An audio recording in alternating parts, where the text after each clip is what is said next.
నానక్ చంద్ రట్టు 1940 నుండి 56 వరకు 16 సంవత్సరాలు ఆయన దగ్గర ఈ was a trusted lieutenant was with doctor Ambedkar. ఆయన దగ్గర సెక్రటరీగా పనిచేసిన వ్యక్తి.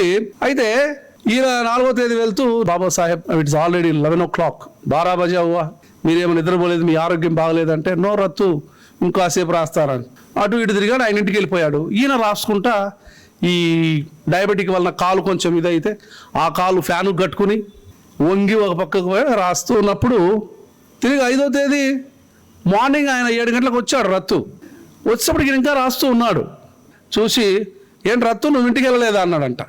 నేను వెళ్ళటం ఏంటి బాబాసాహెబ్, నేను ఆల్రెడీ ఇంటికి వెళ్ళి ఇప్పుడు రాత్రి అంతా ఉండి నేను మళ్ళీ ఉదయం వచ్చాను. అవునా 7 గంటలు అయింది ఆ మార్నింగ్. ఏందండి మీరు ఇట్లా రాస్తే మీ ఇదేమవుతుందని అంటే, నాకు సమయం ఆసన్నమైంది. I could see my end very clearly, but then I have so much to do, I have so much to leave behind for my people. మరి ఏం చేయమంటావు నన్ను అని చెప్పి ఆయన బాధతో 6వ తేదీ ఉదయం తెల్లవారుజామున డాక్టర్స్ రిపోర్ట్ ప్రకారం 3 గంటలకో 4 గంటలకు ఆయన పరమపదించారు. 1916లో మొదలైనటువంటి ఆయన యాక్టివ్ లైఫ్ 56 వరకు, అంటే కరెక్ట్గా 40 సంవత్సరాలు ఆయన జీవితం. రోజుకు సుమారుగా ఆయన జీవితంలో 16 నుంచి 18 గంటలు ఈ దేశం కోసం, ఈ జాతి కోసం, సామాజిక న్యాయం కోసం పనిచేశాడు. ఎంత స్ఫూర్తి అండి. 5 మంది పిల్లలు ఆయనకు.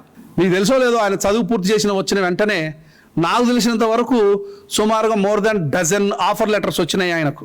కేంబ్రిడ్జి, ఆక్స్ఫోర్డు, ఇంకా ఆయన చదివిన యూనివర్సిటీ నుంచి లక్షలు ఇస్తాం జీతాలు రండి అని చెప్పి భార్య రమాబాయిని పిల్లలందరినీ వెంటేసుకుని వెళ్ళింటే, ఈ భారతదేశంలో ఒకవేళ అంబేద్కర్ ఆయన అక్కడ ఉండేవాడు. ఆయన జీవితం బాగుండేది. మొత్తం పిల్లలందరూ కోల్పోయారు. 5 మందిలో 4 చనిపోయారు. లాస్ట్కి ఒక్క యశ్వంత్ మాత్రం మిగిలాడు. కాబట్టి కుటుంబాన్ని అంతా పాడు చేసుకున్నారు. ఎవరన్నా ఈ రోజున్న పరిస్థితులు చూస్తే ఏం మూర్ఖుడయ్యా అంబేద్కర్ అంటారు. నేను హిందువుగా చావనన్నప్పుడు ఈ బ్రిటిషర్స్ వచ్చి ఈ రోజు లెక్క ప్రకారం అంట 700 కోట్లు ఆయనకు ఆఫర్ చేస్తూ, అంబేద్కర్ మేము ఈ దేశాన్ని వదిలిపెట్టి వెళ్ళేటప్పుడు ఒక ప్రొవిజన్ పెడతాం, Ambedkar will be governor general of this country all through his life. నువ్వు కనుక క్రిస్టియానిటీని యాక్సెప్ట్ చేస్తే ఆ ప్రొవిజన్ పెట్టి డిక్లేర్ చేస్తాం ఇండిపెండెన్స్. అండ్ రెండవది, నీకు 700 కోట్లు ఇస్తాం నువ్వు కనుక యాక్సెప్ట్ చెయ్యి అని చెప్పి. He bluntly refused it. ఆయన ఏం చెప్తాడంటే, I am a man of character అంటాడు అంతే. ఒకవేళ పొరపాటున ఆయన దగ్గర ఏ ఒక్క చిన్న తప్పు కనుక ఈ జాతికి దృష్టిలో పడి ఉన్నా ఆయనను చీల్చి చెండాడిండేవాళ్ళు. ఎక్కడ ఆయన ఇంత కూడా స్టెయిన్లెస్ అండ్ స్పాట్లెస్ క్యారెక్టర్. ఆయన యోలో మహాసభలో 1935లో హిందువుగా పుట్టినా కానీ హిందువుగా చావను, దానికి మా కారణాలు అందరికీ తెలుసు. హిందూ మతము ఎట్లా చీల్చి చెల్లాడింది ఈ వ్యవస్థను, ఎందుకు ఇట్లా అని చెప్పి. ఆయన బ్రాహ్మణులు ఎప్పుడు విసరించుకో. ఇన్ఫ్యాక్ట్ చాలామంది బ్రాహ్మణులు ఆయనకు సపోర్ట్ చేశారు. ఆయన ఫైటింగ్లో, ఆయన ఉద్యమాలలో బ్రాహ్మణులు చాలామంది ఇచ్చారు. మనం ఏమనుకుంటామంటే బ్రాహ్మణ వాదానికి వ్యతిరేకం అంటే బ్రాహ్మణులకు వ్యతిరేకమని, ఈ అగ్రకుల వ్యతిరేకం అంటే ఏదో కమ్మోళ్ళకు రెడ్లకు వ్యతిరేకం, అది కాదు. కమ్మోళ్ళు రెడ్లు శూద్రులే, మేము వాళ్ళని లెక్కేసుకోవాల్సిన అవసరం కూడా లేదు. 4వ పంచముల కంటే కొంచెం ముందు ఉంటారేమో. ఎక్కడా లేనటువంటి ఒక వ్యవస్థ ఉంది మన దగ్గర, which cannot be understood by our people. Ambedkar అక్కడ లండన్లో, జర్మనీలో, బాన్ యూనివర్సిటీలో అక్కడెక్కడ ఆయన మొత్తుకున్నా కూడా caste system, what is this caste system అంటే, అరే బాబు హౌ డూ యూ డిఫైన్? ఇప్పుడు క్యాస్ట్ సిస్టమ్ అంటే డబ్బున్నోడు లేనివాడు, నల్లవాడు తెల్లవాడు, ఈ క్యాస్ట్ ఏంది మధ్యలో? Untouchability. Why? But why? We do not know. And they are sanctified by the religion. Hindu మతమే దాన్ని ఆమోదించింది, ఒక సోషల్ ల్యాడర్. ఈ ల్యాడర్ను, ఒక ఆధిపత్యాన్ని కొనసాగించడానికి ఏర్పడినటువంటి ఈ కుల వ్యవస్థను ఆయన ఇట్లా చేయాలనుకుంటే వర్టికల్గా ఉన్నదాన్ని ఆయన హారిజంటల్గా చేయాలనుకుని ఆయన చేసిన ప్రయత్నం సామాజిక న్యాయం. అరే భూమాతకు పుట్టింది 4 బిడ్డలని నువ్వే చెప్తున్నావు, ఏదో బ్రాహ్మణ వైశ్యం. మరి అసలు ఆ పుట్టుకెళ్ళి నీ పంచముడు ఎక్కడి నుంచి వచ్చిండు అంటే, పుట్టాల్సిన దగ్గర నుంచి పుట్టినవాడే పంచముడు. మీరంతా ఈ నుంచి పుట్టి ఆ నుంచి పుట్టి ఎవరు ఎక్కడెక్కడి నుంచి పుడతారు జనానికి? అమ్మ అయ్యకు కరెక్ట్గా పుట్టాల్సిన స్థలం నుంచి పుట్టిన వాడే ఈ యొక్క దళితుడు, ఈ పంచముడు మీరు చెప్పేవాడు.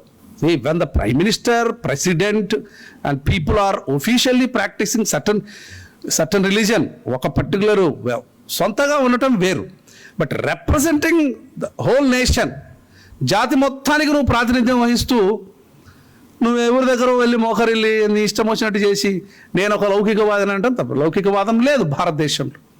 మనకున్నదంతా ఒక సూడో సెక్యులరిజమే. The spirit of secularism and the spirit of social justice, for that matter the spirit of constitution itself is dead. We are only delaying the funeral. ఆ రాజ్యాంగం ఆ స్ఫూర్తే చచ్చిపోయింది. కేవలం మనం భూస్థాపితాన్ని మాత్రమే డిలే చేస్తున్నాం.